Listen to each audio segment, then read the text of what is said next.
Hello दोस्तों, आपका channel YouTube play with ऋषि में स्वागत है। मैं ऋषि कुमार आप लोग के बीच एक बार फिर से नए वीडियो के साथ उपस्थित हूँ। दोस्तों 3 दिन से मैं वीडियो नहीं डाल रहा था। आपको भी पता होगा कि भारत में लोकतंत्र का पर्व चल रहा था, तो अंतिम चरण में था, तो हमने गाँव गया था, इसलिए मैं वीडियो नहीं डाल पाया। चलिए आज मैं नए वीडियो के साथ एक बार फिर से उपस्थित हो गया हूँ और आप लोग को आज से रेगुलर वीडियो मिलते रहेगा, हर टॉपिक का अलग अलग वीडियो। चलिए, तो आज का हमारा टॉपिक है प्योर सबस्टेंस। जैसे कि हमने थर्मोडायनेमिक्स के बारे में बता रहा था, तो थर्मोडायनेमिक्स का जो है आज अंतिम टॉपिक है। थर्मोडायनेमिक्स यहाँ से ख़त्म हो जाएगा और इसके बाद मैं रेफ्रिजरेशन एंड एयर कंडीशनिंग के बारे में बताऊंगा। तो चलिए, तो आज स्टार्ट करते हैं। आज का टॉपिक है प्योर सबस्टेंस। चलिए, स्टार्ट करने से पहले आप लोग से रिक्वेस्ट होगा कि प्लीज़ आप चैनल पर नए हैं, आप चैनल को लाइक कीजिए, सब्सक्राइब कीजिए और शेयर कीजिए। ज़्यादा से ज़्यादा शेयर कीजिए ताकि आपके दोस्तों को वीडियो का लाभ मिल सके। आप हमें अपडेट पाने के लिए टेलीग्राम पर भी फॉलो कर सकते हैं, और फेसबुक पेज पर भी फॉलो कर सकते हैं। और ज़्यादा से अपडेट अगर आपको पाना है तो आप टेलीग्राम ग्रुप ज्वाइन कर लीजिए। चलिए, तो आज का टॉपिक है प्योर सबस्टेंस। स्टार्ट करते हैं। देखिए, प्योर सबस्टेंस क्या होता है। सबसे पहले तो किसी भी गैस को हम आइडियल गैस कब कहते हैं? आइडियल गैस कहेंगे कब? जब इंटरमोलिकुलर फोर्स जो होता है क्या हो? जीरो हो।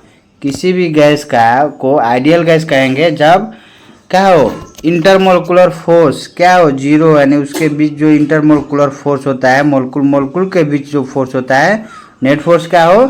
जीरो हो। उसको बोलते हैं आइडियल गैस। यानी कहने का मतलब क्या हो गया कि a gas is said to be an ideal gas where intermolecular force are zero. Intermolecular forces are क्या होगा? जीरो होगा। यानी इंटरमोलिकुलर फोर्स क्या होता है? यानी मोलिकुल्स के बीच लगने वाले फोर्स को हम बोलते हैं इंटरमोलिकुलर फोर्स। क्लियर है? अब एक होता है, बार बार पूछा आपको कि कोई भी गैस जो है आइडियल गैस कैसे बिहेव करेगा। एक क्वेश्चन आपको बार बार पूछा हुआ है, हर एग्जाम में पूछता है। तो एक gas behaves like an ideal gas under low pressure and high temperature. कैसे होता है? कोई भी गैस जो होता है आपका आइडियल गैस जैसा कैसे भी कब बिहेव करेगा? जब क्या होगा? लो प्रेशर और हाई टेम्परेचर अगर होगा तो वो जो गैस है क्या होगा? आइडियल गैस बिहेव करेगा। क्लियर? यानी कहने का मतलब कि एक gas behaves like an ideal gas under low pressure and high temperature. Clear? अब देखिए, गैस कांस्टेंट आर होता है। आर का वैल्यू याद रखिएगा 8.3 किलो जूल पर केजी केल्विन होता है। यूनिवर्सल गैस कांस्टेंट होता है। ठीक है, यूनिवर्सल गैस कांस्टेंट होता है। आर पर ऊपर रेकरिंग देते हैं, इसको आर बार बोलते हैं। ठीक ना?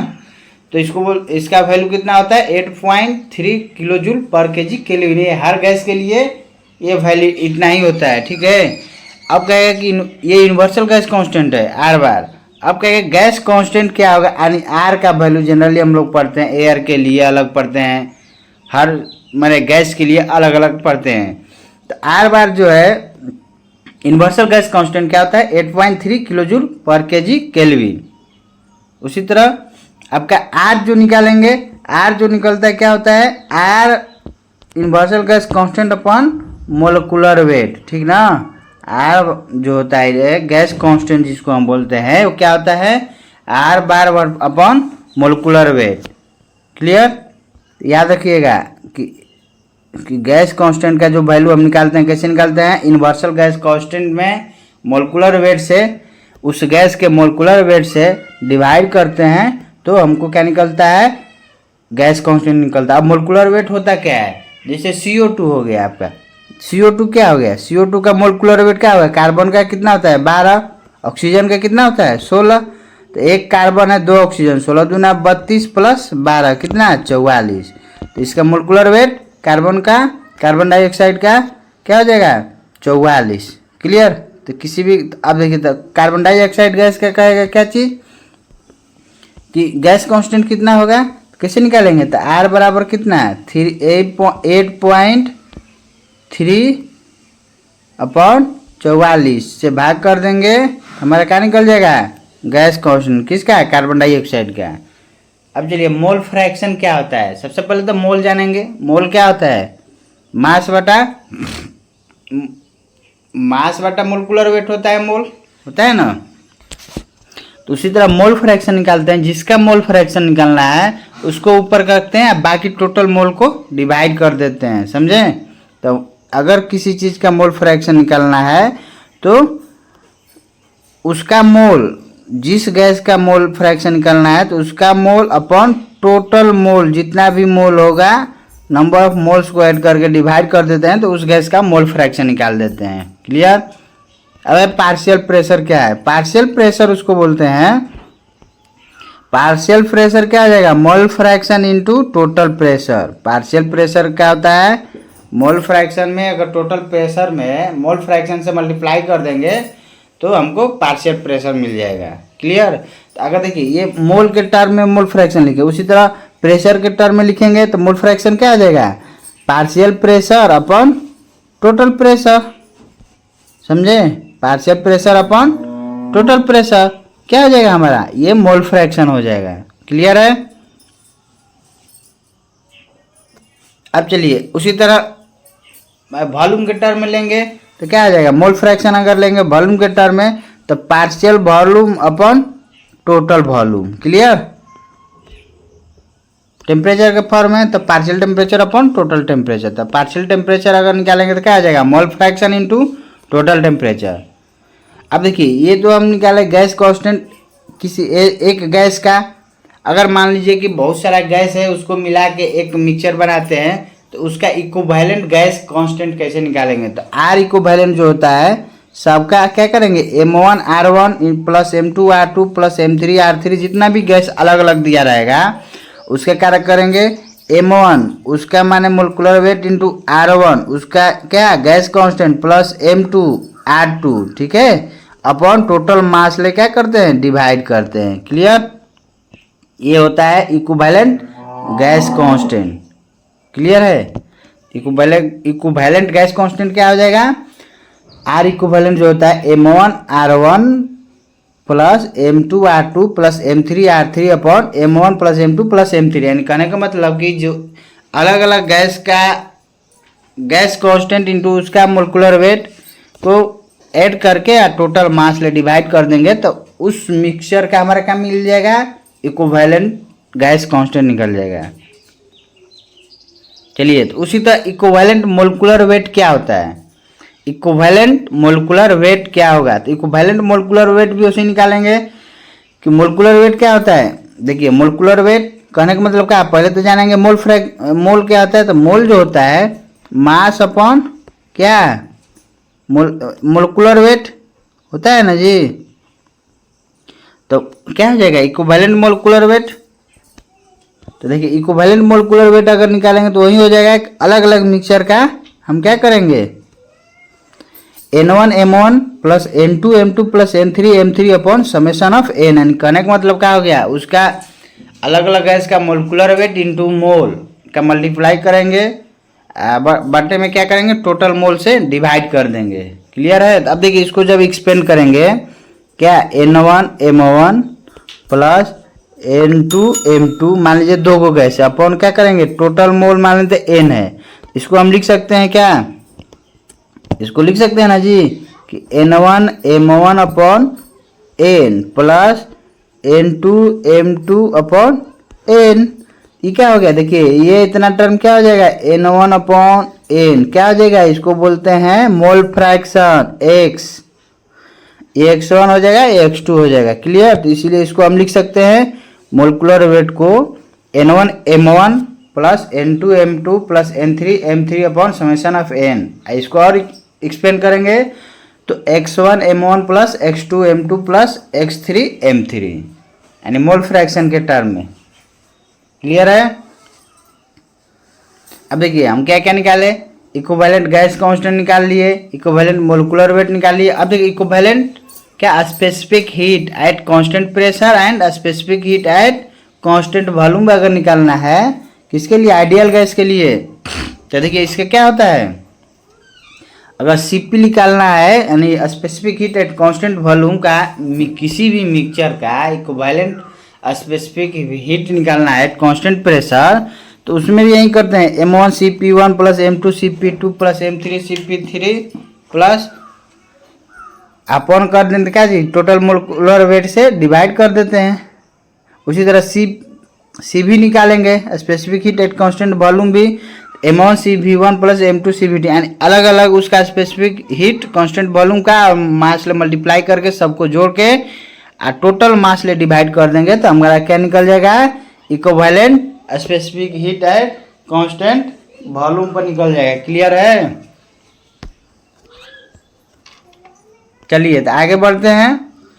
अब देखिए क्रिटिकल टेम्परेचर, पहले इस सब के बारे में जानेंगे, ठीक है। तो देखिए ये जो हम ग्राफ ड्रॉ किए हैं, क्या है, किसका ग्राफ है, ये आइस का हम ड्रॉ किए हैं। क्लियर है? TS प्लॉट किए हैं TS डायग्राम पे। तो देखिए तो यहाँ से मान लीजिए अगर हम हिट करते हैं किसी चीज़ को, मान लीजिए इस पॉइंट पर यहाँ से हिट किए, फिर इधर इसको, फिर इधर जाएगा। देखिए तो इसको हम क्या बोलते हैं, ये आपका जो हो गया, देखिए इसको हम क्या बोलते हैं, इस पॉइंट को हम क्या बोलते हैं, क्रिटिकल पॉइंट। इस पॉइंट को हम क्या बोलते हैं, क्रिटिकल पॉइंट। आपको बताए थे हम क्रिटिकल पॉइंट क्या होता है, वैसा पॉइंट जिस पर क्या होता है, लिक्विड, सॉलिड, लिक्विड और गैस तीनों फेज क्या हो वहाँ पर लाई करता है, उसी को बोलते हैं क्रिटिकल पॉइंट। यानी line at which saturated liquid and saturated vapour क्या करता है, मीट करता है, उसको हम बोलते हैं critical point. Sorry, critical point क्या बोलते हैं, वैसा लाइन जहाँ पर देखिए जहाँ पर क्या हो, सेचुरेटेड लिक्विड लाइन और सेचुरेटेड वेपर लाइन क्या करे, मीट कर, उसको क्रिटिकल पॉइंट बोलते हैं। ट्रिपल पॉइंट हम बताए थे जहाँ पर सॉलिड, लिक्विड, गैस तीनों क्या हो, एग्जिस्ट करे, उस पॉइंट को हम बोलते हैं ट्रिपल पॉइंट। यहाँ पर क्या है, क्रिटिकल पॉइंट। ट्रिपल पॉइंट का वैल्यू हम बताए थे क्या, ट्रिपल पॉइंट पर टेम्परेचर कितना होता था, 0.01 डिग्री सेल्सियस। केल्विन में कहेगा तो 273.16 केल्विन। क्लियर है? ये है आपका ट्रिपल पॉइंट। हम यहाँ क्या पढ़ रहे हैं, क्रिटिकल पॉइंट। क्रिटिकल पॉइंट क्या होता है, क्रिटिकल पॉइंट होता है कि वैसा पॉइंट जहाँ पर क्या हो, सेचुरेटेड लिक्विड और सेचुरेटेड वेपर लाइन क्या करे, मीट करे। देखिए इस लाइन को हम बोलते हैं saturated liquid line, critical point के इधर को हम बोलते हैं सेचुरेटेड वेपर लाइन बोलते हैं। क्लियर है? अब देखिए तो सेचुरेटेड लिक्विड लाइन मतलब क्या है, यहाँ पर लिक्विड स्टेट में है, इधर क्या है, वेपर स्टेट में है। क्लियर? अब देखिए सेचुरेटेड लिक्विड लाइन जो है आपका, मान लीजिए कोई आइस है, जैसे उसको हीट किए, यहाँ पर है, हीट करिए तो मान लीजिए कोई -4 डिग्री पर हीट किए तो यहाँ पर आया कितना, 0 डिग्री सेंटीग्रेड। फिर उसको हीट दिए तो क्या हो गया, आइस ले फिर वाटर कन्वर्ट हुआ, फिर यहाँ पर आया क्या, फिर यहाँ पर आया वेपर में, और फिर हीट दिए तो क्या होगा, स्टीम में कन्वर्ट हो गया ना। तो देखिए यहाँ से यहाँ तक इस रीजन को हम क्या बोलेंगे, इस रीजन को हम बोलेंगे क्या चीज, सब कूल्ड रीजन बोलते हैं। ठीक है? क्या बोलते हैं, सब कूल्ड रीजन। यानी सब कूल्ड रीजन को क्या बोलेंगे, region in which actual temperature is less than क्या, सेचुरेटेड टेम्परेचर। यानी ये इस पर जो भी टेम्परेचर मेजर करते हैं इसको सेचुरेटेड टेम्परेचर बोलते हैं। इधर हो गया सेचुरेटेड लिक्विड, इधर हो गया सेचुरेटेड वेपर। तो इस पॉइंट को हम बोलेंगे सेचुरेशन पॉइंट, किसका, लिक्विड का। इस पॉइंट को बोलेंगे सेचुरेशन पॉइंट ऑफ वेपर। ठीक है?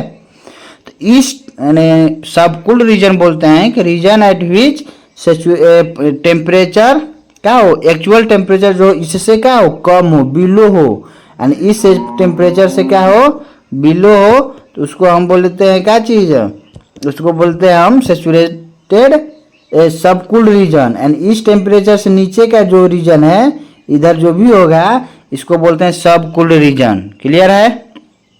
तो अब सब कूल्ड रीजन में डिग्री ऑफ सब कूल्ड क्या हो जाएगा, तो देखिए तो ये हो गया हमारा सेचुरेटेड लिक्विड का, तो इस टेम्परेचर ज़्यादा होगा इसके कंपेरिजन में, इसके कंपेरिजन में ज़्यादा होगा ना जी।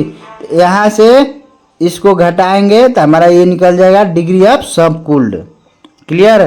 तो T saturation minus T actual क्या हो गया, डिग्री ऑफ सब कूल्ड हो गया।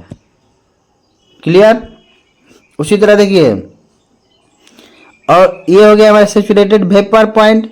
और यहाँ से इधर जब हीट करेंगे कोई भी किसी भी सब्सटेंस को, तो इधर को हम बोलते हैं क्या चीज, सुपर हीटेड रीजन। क्या बोलेंगे, सुपर हीटेड रीजन बोलते हैं, ठीक है। इधर के रीजन को हम क्या बोलेंगे, सुपर हीटेड रीजन। तो अब आएगा डिग्री ऑफ क्या चीज, super heated, degree of super heat. अब देखिए सुपर हीटेड रीजन को कैसे डिफाइन करेंगे, तो रीजन क्या, in which actual temperature is greater than क्या, सेचुरेटेड टेम्परेचर। समझ में आया। यानी एक्चुअल टेम्परेचर देखिए यहाँ पर अगर है, इसी यहाँ पर जो भी टेम्परेचर है तो हम क्या बोलते हैं, देखिए यहाँ पर जो भी टेम्परेचर है, इधर मान लीजिए यहाँ से यहाँ आया, तो ये टेम्परेचर जो है इस टेम्परेचर से क्या होगा, ज़्यादा होगा। इस रीजन को हम बोलते हैं डिग्री ऑफ सुपर हीट। तो क्या हो जाएगा, T actual minus T saturation, इसी को बोलते हैं डिग्री ऑफ सुपर हीट, क्योंकि यहाँ का टेम्परेचर ज़्यादा होगा इसके कंपेरिजन में। क्लियर है, क्लियर यहाँ तक। अब देखिए अब यहाँ से यहाँ क्या हो रहा है, हमारा फेज चेंज हो रहा है। कहे का मतलब क्या है, यहाँ पर अगर सॉलिड है तो यहाँ पर लिक्विड है, तो यहाँ पर क्या आ रहा है, वेपर आ रहा है ना जी। इस रीजन में क्या है, देखिए टेम्परेचर और प्रेशर दोनों क्या होता है, कांस्टेंट होता है। ओनली क्या होता है, फेज चेंज करता है। तो फेज चेंज होता है किस पर, कांस्टेंट टेम्परेचर और कांस्टेंट प्रेशर पर। क्लियर है, तो फेज चेंज हुआ तो इसका मतलब क्या हुआ, यहाँ पर हम टेम्परेचर जितना यहाँ का होगा उतना ही टेम्परेचर यहाँ का होगा। क्लियर। तो अब देखिए इधर के रीजन को हम क्या बोलते हैं, लिक्विड इधर है, एक है सेचुरेटेड लिक्विड लाइन, इधर वेपर है, इस लाइन को बोलते हैं सेचुरेटेड वेपर लाइन। इसके अंदर के रीजन को हम क्या बोलेंगे, इसमें होता है ट्रांजिशन बोलते हैं, ठीक है, ट्रांजिशन रीजन। इसमें मतलब क्या होता है, लिक्विड प्लस वेपर दोनों लाइक करता है, ठीक ना, ट्रांजिशन रीजन। क्लियर है। अब चलिए तो वहीं बता रहे थे आपको क्या, डिग्री ऑफ सबकूल रीजन क्या होता था, region in which actual temperature क्या हो, less than the saturation temperature corresponding to that temperature, यानी इस टेम्परेचर से क्या हो, कम हो, उसको बोलते हैं सबकूल रीजन।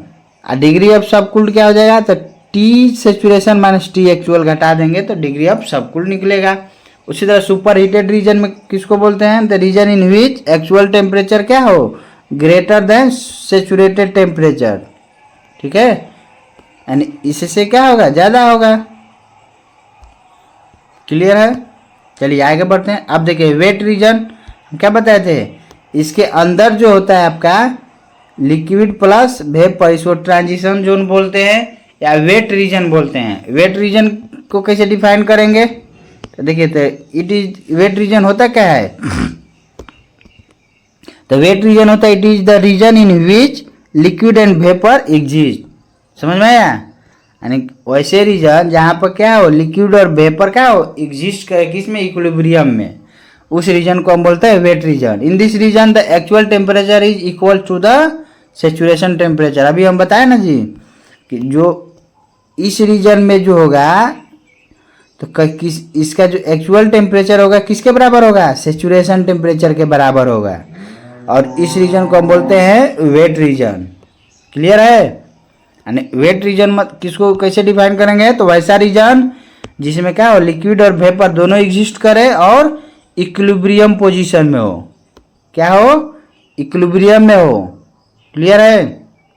और वेट रीजन में जो भी टेम्परेचर होगा उसको हम क्या बोलते हैं, सेचुरेशन टेम्परेचर बोलते हैं। क्लियर है। अब देखिए वेट रीजन में है तो एक ड्राइनेस फ्रैक्शन टर्म आता है, उसको डिफाइन करते हैं। तो ड्राइनेस फ्रैक्शन क्या होता है, तो it is defined as the ratio of mass of vapour upon mass of the mixture. Clear है। तो ड्राइनेस फ्रैक्शन जो है एक्स जो होता है कि मास of vapour upon mass of mixture. Mixture मतलब क्या, तो उस रीजन में क्या होता है, लिक्विड प्लस वेपर, तो लिक्विड का मिक्सचर प्लस वेपर का मिक्सचर, दोनों का मिक्सचर को हम बोलते हैं, मास को बोलते हैं क्या चीज, मिक्सचर का वेट। ठीक है। यानी कहने का मतलब it is defined as the ratio of it is defined as the ratio of mass of vapour in the mixture to the mass of the mixture. Dryness fraction को कैसे डिफाइन करेंगे कि वेपर का मास अब बटा में क्या हो जाएगा, टोटल मिक्सचर का मास को डिवाइड करेंगे तो हमारा ड्राइनेस फ्रैक्शन निकलेगा। क्लियर है? तो ड्राइनेस फ्रैक्शन का जो वैल्यू होता है 0 और 1 के बीच होता है। कहने का मतलब 0 भी हो सकता है, 1 भी हो सकता है और उसके बीच भी लाई करेगा। तो अब देखिए तो 0 कब होगा, 1 कब होगा।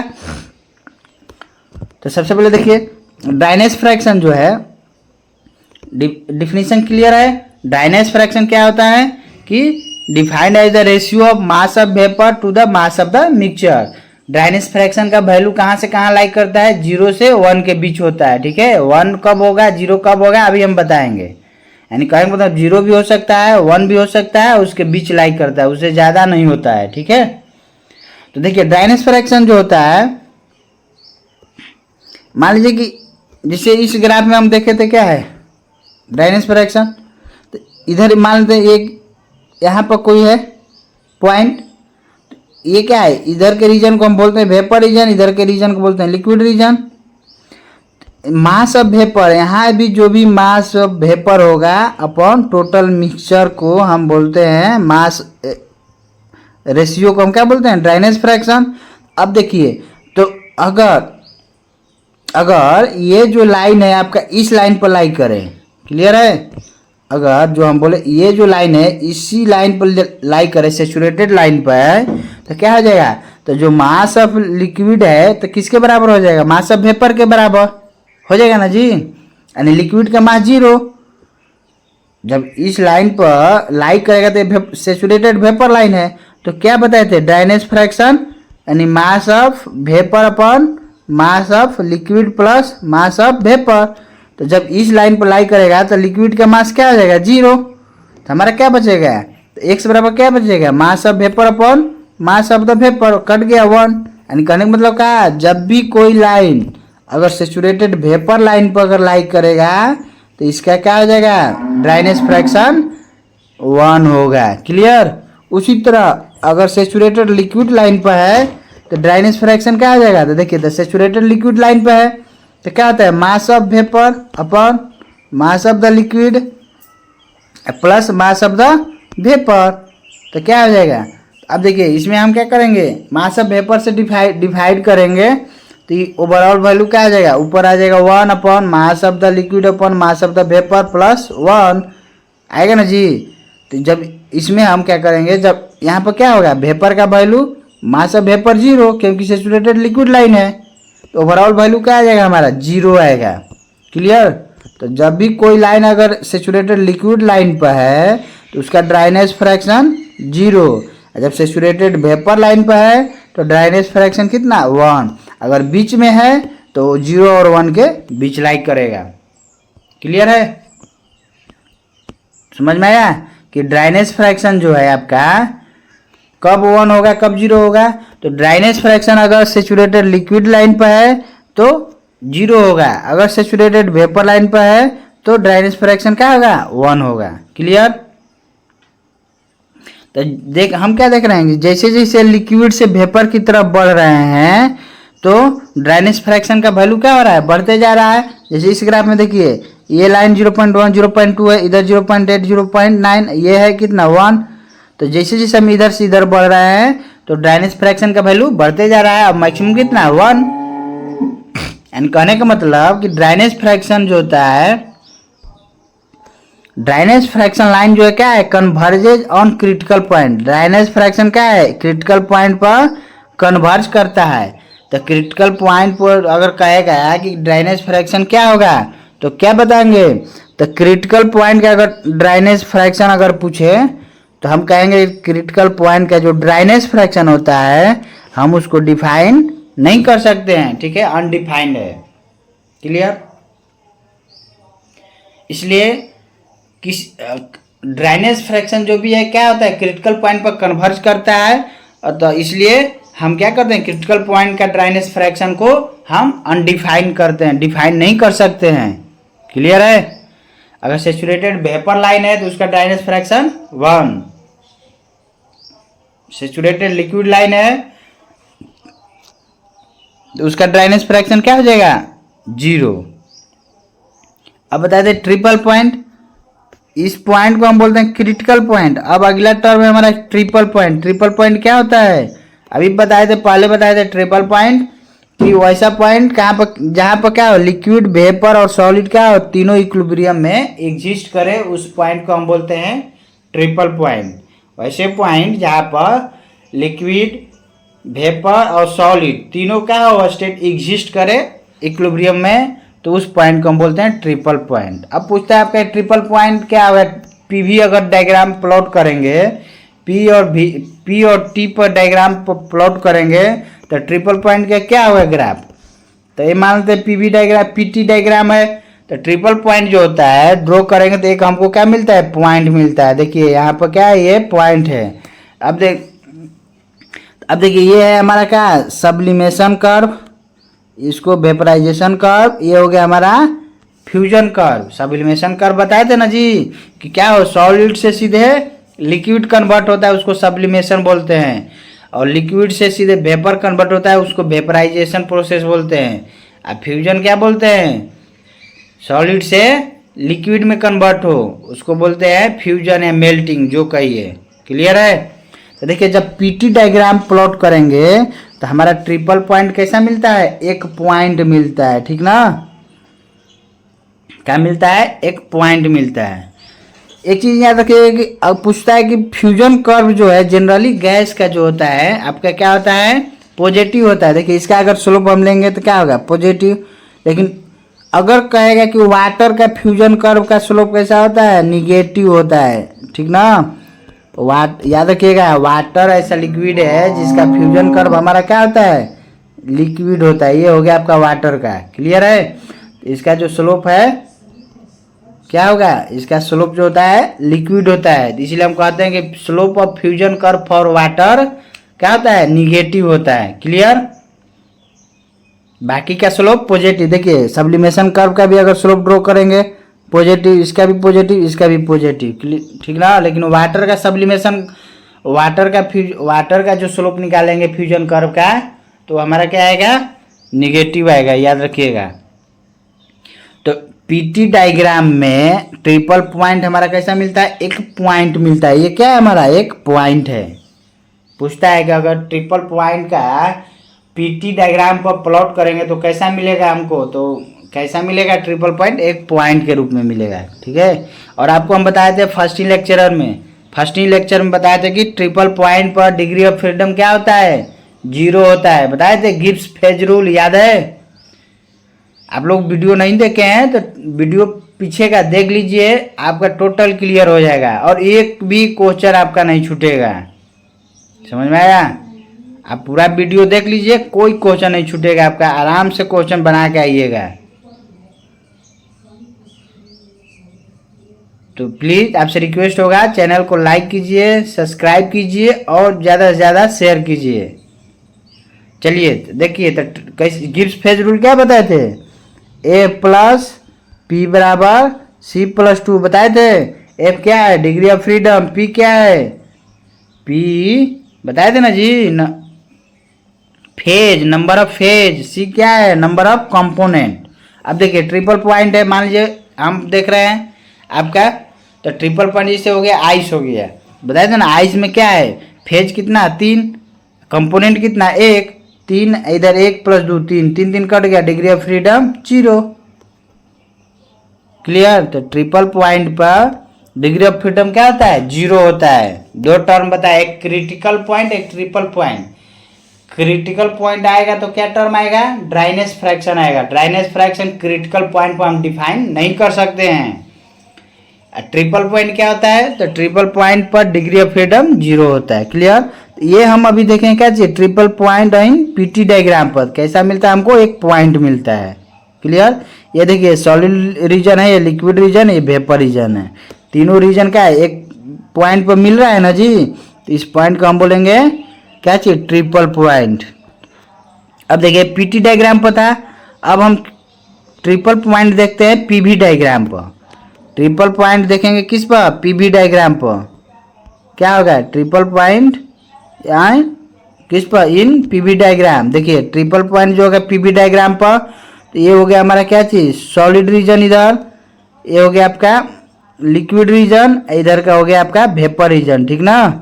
ये हो गया वेपर, ये लिक्विड रीजन। ये देखिए ये दोनों के बीच सॉलिड लिक्विड, इधर क्या है सॉलिड प्लस वेपर, इधर लिक्विड प्लस वेपर, इधर वेपर रीजन है। क्लियर।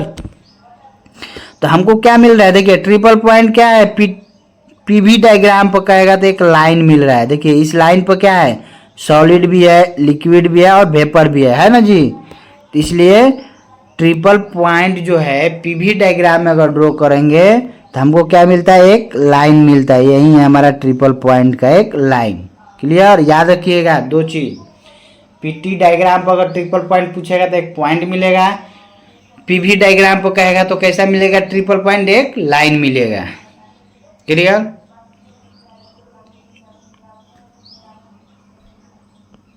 चलिए अब कुछ कुछ टर्म है। देखिए वंडर वाल इक्वेशन आप लोग पढ़े होंगे, 12th क्लास में भी पढ़े होंगे। तो वंडर वाल्स इक्वेशन जो होता है क्या होता है, ये सब कुछ कुछ टर्म अगर पूछेगा तो याद रखिएगा। वंडर वाल्स इक्वेशन जो होता है आपका क्या होता है, P plus A by B square into V minus B बराबर आर टी। डायरेक्ट इससे फॉर्मूला दे देगा, पूछ देगा इसमें से कौन सा होगा। तो ये जो होता है वंडर वाल इक्वेशन जो होता है फॉर रियल गैस के लिए क्या होता है, तो P plus A by B square into B minus B बराबर आर टी। इसमें पूछता है कि ए और बी क्या है। तो देखिए बी जो टर्म है यहाँ पर क्या रिप्रेजेंट कर रहा है, वॉल्यूम किसी भी गैस मोलिक्यूल का। ए बटा बी स्क्वायर क्या बता रहा है, force of cohesion among molecule, gas molecule. ठीक है, ये भी एक प्रेशर बता रहा है। ठीक ना। P plus A by v square, a बटा वी स्क्वायर क्या हो गया हमारा, ये प्रेशर रिप्रेजेंट कर रहा है। कहने मतलब क्या, फोर्स, कोहेशन फोर्स बता रहा है। पूछता है ए बटा बी स्क्वायर टर्म क्या होगा, या बी किस चीज को रिप्रेजेंट करता है, फॉर्मूला दे देगा, बोलेगा बी रिप्रेजेंट्स किसको, तो ये बताता है वॉल्यूम ऑफ गैस। क्लियर है। आर के बारे में पता है, गैस कांस्टेंट, टी टेम्परेचर, भी वॉल्यूम ऑलरेडी है, पी प्रेशर है। तो वंडर वाल इक्वेशन क्या होता है, P प्लस ए बटा we square into V minus B बराबर आर टी, जहाँ पर ए बाई बी स्क्वायर क्या हो गया, फोर्स ऑफ कोहेशन, और बी क्या हो गया, volume of gas molecule. Clear. अब देखिए कुछ कुछ रिलेशन जो याद रखिएगा, ए और ए बी जो वैल्यू है कैसे निकालते, ए बराबर अगर होगा 3pc वी स्क्वायर, पी और सी क्या है critical pressure, critical volume. Clear है। ए और बी क्या है यहाँ पर बताए ना, बी जो है volume of gas molecule, a है आपका क्या a by B square force of action. A का वैल्यू निकालना होगा तो 3 into P C into V C square, critical pressure into critical volume के स्क्वायर से मल्टीप्लाई करेंगे, 3 टाइम्स करेंगे तो हमारा ए का वैल्यू निकलेगा। अगर बी कहेगा तो बी बराबर क्या हो जाएगा, वी सी बाई 3, यानी वी सी बराबर क्या हो जाएगा 3b होगा ना जी। तो अभी हम बताए थे बी क्या है, वॉल्यूम रिप्रेजेंट कर रहा है, तो क्रिटिकल वॉल्यूम यानी बी बराबर वी सी बाई 3। याद रखिएगा पी सी कहेगा क्रिटिकल प्रेशर का क्या कैसे निकालेंगे, क्या होता है फॉर्मूला, ए बटा 27 बी स्क्वायर। ये डायरेक्ट पूछ सकता है, ऐसे हम बता दिया आपको एक जगह करके, अगर पूछेगा तो याद रखिएगा। और टी सी क्या हो जाएगा 8 ए बटा 27 आर इंटू बी, वी सी बता दिए 3b, टेम्परेचर टी बी जो है बॉइलिंग टेम्परेचर क्या होगा, बॉइल टेम्परेचर टी बी अगर पूछेगा तो क्या हो जाएगा ए बटा बी इंटू आर, क्या आ जाएगा ए बटा बी इंटू आर। क्लियर। ये सब था बेसिक टर्म, याद रखिएगा। तो आपका यहाँ से क्या होगा, थर्मोडायनेमिक्स खत्म हो गया। क्लियर। थर्मोडायनेमिक्स यहाँ से खत्म हो गया।